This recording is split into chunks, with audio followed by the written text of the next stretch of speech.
The Empire Builder is one of Amtrak's great train routes. It runs from the big industrial Midwest city of Chicago to the beautiful pines in the Seattle area and the great Northwest. But did you know there's another Empire Builder? It's not a train, but it's just as impressive. In beautiful Arizona, you'll find some of the best golf courses in America. But this great southwestern state is also home to some of the most impressive garden railroads you will ever see. G-scale layouts that compete for your attention with the wonders of nature. And it's often a pretty close competition. We're not talking about something tucked into a little corner of the yard.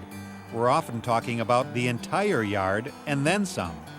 We bought this home and we looked in the backyard here, went to buy it, and I thought, boy, that'd be a perfect place for a new railroad. I had a smaller railroad in Phoenix here of about 500 feet of track. And we looked back here and we just thought, or I should say I looked back, my wife was looking at the kitchen at the time, and we just decided this would be a great place for a railroad. So we've put about 2,300 feet of track, 14 bridges, we have 36 switches, and we have about 200 pieces of rolling stock right now. So it's a nice size. This is on about a quarter of an acre of property in the back. So it's just the right size to run a railroad and run it realistically. It's also a double track main. So we get a lot of crossovers, a lot of sidings, a lot of realistic switching. It's a lot of fun. These masterpiece layouts are the work of Rick Cartwright and his company, Empire Builder Railroad Design. For more than a decade, Cartwright has been making his own dreams and those of his clients come to life. Over the last 10 years, I've built 14 separate railroads. One was a rideable 7.5-inch gauge, and the rest have all been G-scale.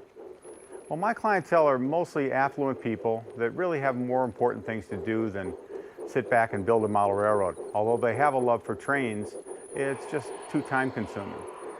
The most important thing I talk to my clientele about for this is the size of the land that they'll give up for a railroad. Most times, I try and go for a third to a half larger than what they originally thought of. So we can broaden the curves, open up the grades a little bit, and make the railroad look more realistic.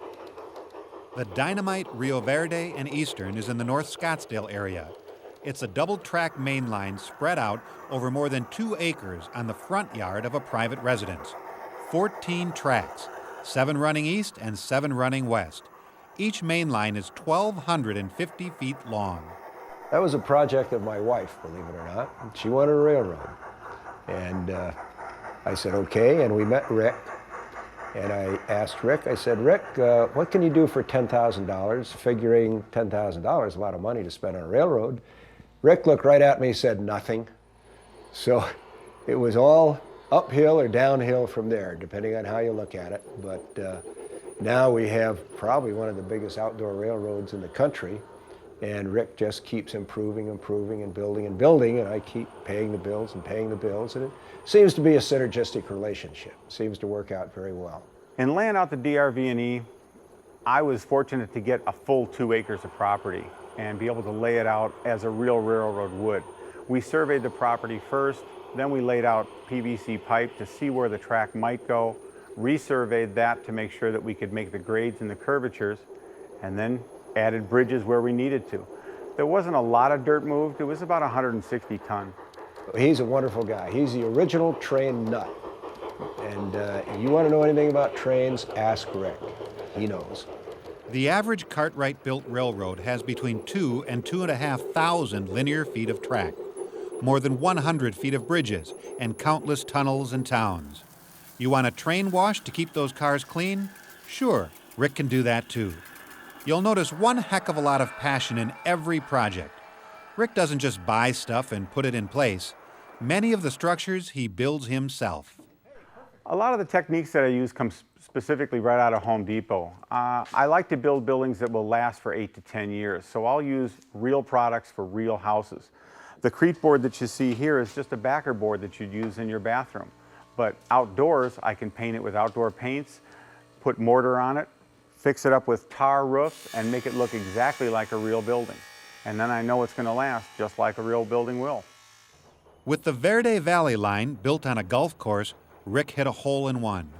My husband and I, built the Verde Valley line because we are kind of kids at heart, and we have the background. My husband has a Lionel train, an old Lionel, and we just got interested in doing something for fun in our backyard. The Verde Valley Railroad came about by a couple of people just calling me up and saying they'd heard about me. I met Dale and Connie, and when we put that railroad together, they just wanted a showpiece for their grandkids. But putting it on the golf course, it's been a showpiece for the golf course. We get more people stopping by just to peek over the fence that the marshal now has to come by along the golf course and shag people to make them continue their round. The Dust Devil and Western runs on more than 2,000 feet of track in central Phoenix. A railroad this scale, which took about almost 2 years to build, it really takes a professional. This is a fairly technical railroad. We have video cameras, all the wire is laid in conduit. There's 3 inches of concrete under all this track. It's all laser shot to prototypical grade. And so it's real important. Empire Builders and Rick Cartwright have done a great job of building this railroad for us. The Dust Devil and Western has been one of my favorite railroads to build. Dan is a great guy to deal with. Being a construction boss as he is, he knows a lot more about construction and timing than I do. So in putting his railroad together, I learned quite a lot about construction and putting things together in a very short amount of time. But running that railroad has been the most fun. I've never had a client that wants to run trains as much as Dan does. Rick Cartwright is an artist and an architect. He's a man who feels fortunate to do every day what he really loves to do. He tells potential customers if they can imagine it, he can build it.